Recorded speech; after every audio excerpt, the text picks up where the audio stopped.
ഒരുപാട് കാര്യങ്ങളുണ്ട്. ഇപ്പൊ റിപ്പോർട്ടിൽ സെക്ഷൽ ഹാരസ്മെന്റിനെ പറ്റിയിട്ട് ഒരുപാട് കാര്യങ്ങൾ പറഞ്ഞിട്ടുണ്ട്. റിപ്പോർട്ടിൽ പേയ്മെന്റിന്റെ ഇഷ്യൂസിനെ പറ്റി പറഞ്ഞിട്ടുണ്ട്. കോൺട്രാക്ച്വൽ ഒബ്ലിഗേഷൻസ്, കോൺട്രാക്ട്സ് കറക്റ്റ് ആയിട്ട് കൊടുക്കാത്തതിനെ പറ്റി പറഞ്ഞിട്ടുണ്ട്. Sanitation as basic human rights അതുപോലും ഇല്ലായ്മേനെ പറ്റിയിട്ട് പറഞ്ഞിട്ടുണ്ട്.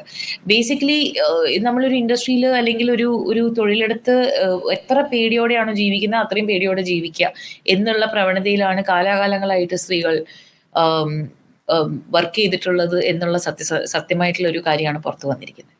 ഈ റിപ്പോർട്ട് മുഴുവൻ വായിക്കാൻ പാർവതിക്ക് പറ്റുമെന്ന് എനിക്കറിയില്ല. പല ഭാഗത്തായി WCCയുടെ ഒരു മുൻകൈയിൽ നടന്ന കാര്യങ്ങൾ, അല്ലെങ്കിൽ WCC ഇല്ലായിരുന്നെങ്കിൽ ഒന്നും സംഭവിക്കില്ലായിരുന്നു എന്ന് വളരെ കൃത്യമായി തന്നെ ഹേമ കമ്മിറ്റി പറഞ്ഞിട്ടുണ്ട് കേട്ടോ.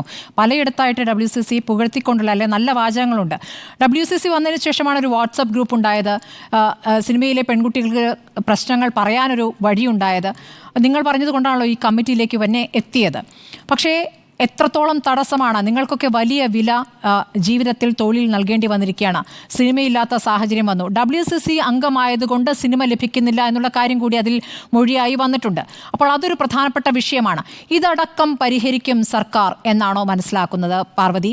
നിങ്ങളെ സംബന്ധിച്ച് പ്രതീക്ഷ വച്ചേ പറ്റൂ എന്നുള്ളൊരു ഗതികേടുണ്ട് എന്ന് ഞാൻ നേരത്തെ ഒരു അഭിമുഖത്തിൽ പാർവതി പറയുന്നതായിട്ട് ഞാൻ കണ്ടു. പക്ഷേ അതൊരു ഗതികേടല്ല, ഇത്ര വരെയെങ്കിലും എത്തിയല്ലോ എന്നുള്ളതാണ് ഞാൻ കരുതുന്നത്. ഇനി ഒരു സർക്കാർ ഒരു കോൺക്ലേവ് നടത്താൻ ആലോചിക്കുമ്പോൾ അതിന് മുൻപ് നിങ്ങളോടൊന്ന് ആലോചിക്കണ്ടേ, അല്ലേ? ആബ്സല്യൂട്ട്ലി. ഐ തിങ്ക് ഇതിന്റെ സ്റ്റേക്ക് ഹോൾഡേഴ്സുമായിട്ടുള്ള മീറ്റിംഗ്സും നമ്മളെ ഒരു ഭാഗിയാക്കി മാറ്റുന്നതിൽ നിന്ന് ബെനിഫിറ്റ്സ് മാത്രമേ ഉണ്ടാവാനുള്ളൂ. അതിലെ ഒരു വളരെയധികം ഇമ്പോർട്ടൻ്റ് ആയിട്ട് നമ്മൾ നോക്കേണ്ട കാര്യം ഇതിനെ ഡിലേ ആക്കുക എന്നുള്ളൊരു സംഭവമുണ്ട്.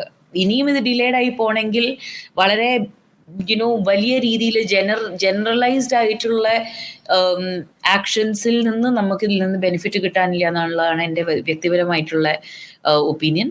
വളരെ നുവാൻസ്ഡ് ആയിട്ടും വളരെ കെയർഫുൾ ആയിട്ടും അത്രയും പ്രസിഷനിൽ ഓരോരോ ആസ്പെക്ട് എന്താണ്, ബ്രോഡ് ആയിട്ടുള്ള കാറ്റഗറീസ് ഇതിൽ വളരെ ഫോക്കസ് ചെയ്തിട്ട് പഠനം നടത്തിയിട്ടുള്ള ഡോക്യുമെന്റ്സ് നമ്മൾ ഗവൺമെന്റിന് കൊടുത്തിട്ടുള്ളതാണ്. WCC ഷിഫ്റ്റ് ഫോക്കസ് എന്ന് പറഞ്ഞിട്ടുള്ള ഒരു ഡോക്യുമെന്റ് നമ്മൾ പ്രിപ്പയർ ചെയ്തിരിക്കുന്നത് വേറൊരു സഖി എന്ന് പറഞ്ഞ ഓർഗനൈസേഷനൊപ്പം ചെയ്തിട്ടുള്ള ഡോക്യുമെന്റ് ഉണ്ട്.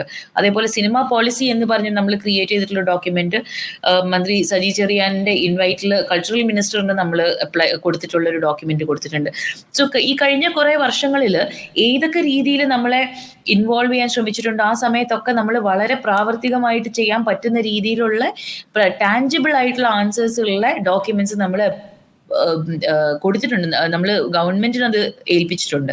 പക്ഷെ അത് കഴിഞ്ഞിട്ടും എന്തുകൊണ്ടാണ് റിപ്പോർട്ട് സമയത്തിന് പുറത്തു വരാത്തത്? ഈ പറഞ്ഞിട്ടുള്ള സജഷൻസ് ഒന്നും ഇതുവരെ ഇമ്മീഡിയറ്റ്ലി ഒരു ടൈം സെൻസിറ്റീവ് മാനറിൽ ട്രീറ്റ് ചെയ്യാത്തത് എന്നുള്ളതൊരു വലിയ എന്നെ സംബന്ധിച്ചിടത്തോളം justice delayed is justice denied everywhere. So I think it's high time we look into it. ഒരു വളരെ സ്പീഡി നേച്ചറിൽ തന്നെ ഗവൺമെന്റ് ഇതിനെ കാണേണ്ടിയിരിക്കുന്നു.